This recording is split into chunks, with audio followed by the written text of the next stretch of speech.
Dans certains textes religieux, l'apostasie est punie de mort.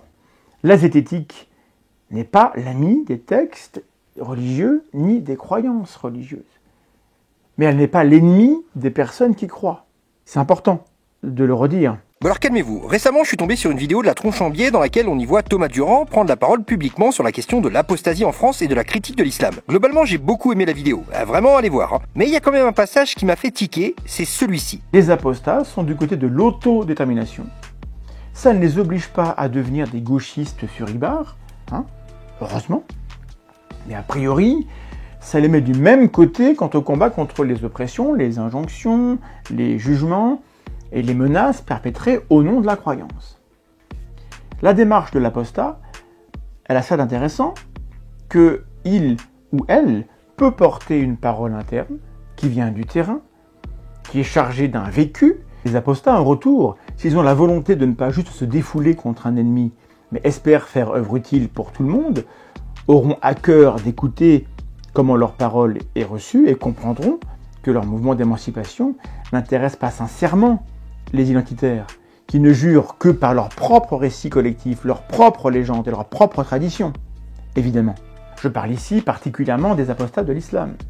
Ils verront, j'en suis sûr, que leur combat est au contraire proche de celui des défenseurs de la laïcité et des libertés individuelles. Ils prendront donc soin, je suppose, de répondre clairement aux tentatives de récupération ou de noyautage de ceux qui cachent tant bien que mal leur racisme derrière une critique de ce qu'ils considèrent comme étant la religion des immigrés.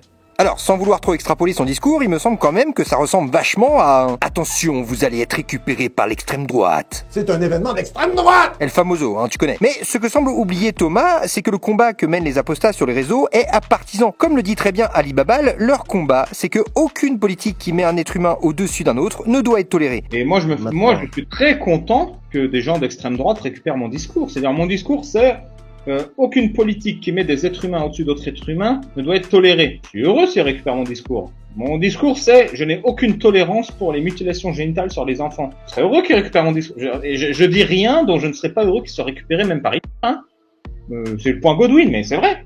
Tout ce que je dis, je serais fier que n'importe qui sur Terre le dise.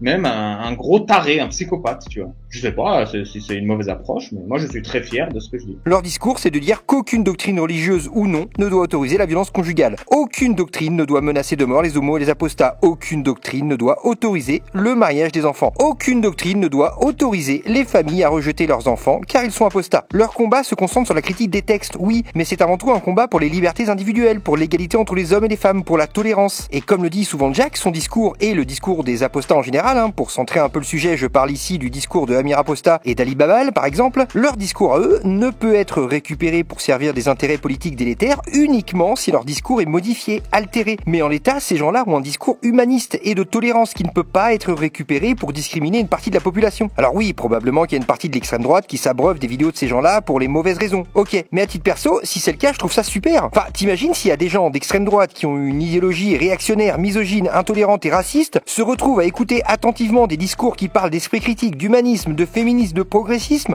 c'est tant mieux. Je te jure, tu écoutes les discours de Jack, quand il parle d'égalité entre les hommes et les femmes, de tolérance des homosexuels, d'humanisme, etc., t'as l'impression d'être sur Gauchiste TV. Non seulement je trouve que c'est une bonne chose, mais en plus, pour regarder souvent des débats sur l'islam sur la chaîne de Cassius Lady, qui d'après une certaine gauche est réputé pour avoir un public d'extrême droite, perso, moi ce que je remarque, c'est que à la base, des gens qui étaient vénères contre les musulmans ne le sont plus, car le discours de Jack et des autres apostats leur ont permis de différencier la critique des textes et la critique des musulmans. Le premier est salvateur, alors que le deuxième est inutile et dangereux. Car bon, ici je pense que vous le savez, mais les musulmans ne sont pas un groupe homogène qui perçoivent tous leur religion de la même façon. Mais dans la sphère de l'extrême droite, apparemment beaucoup n'arrivaient pas à faire cette distinction.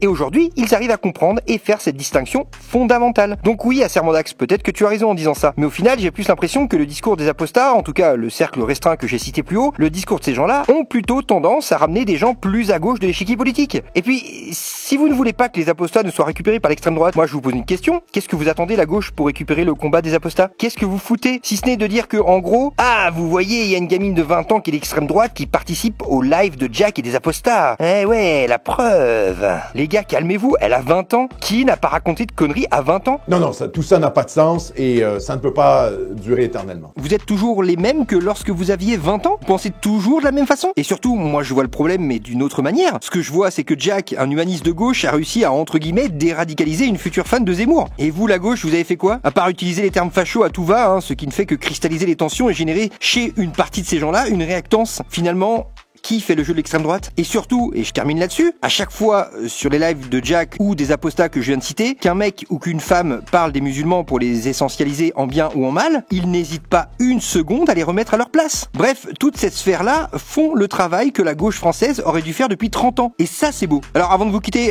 petit détail, mais ça, bien sûr, personne n'en parle, je vous signale quand même que, à titre personnel, une partie de mes vidéos ont été récupérées par les apostats. C'est un scandale. Bref, une sombre affaire. Et toi, mon petit homme, t'en penses quoi finalement de tout ça? Parce que moi,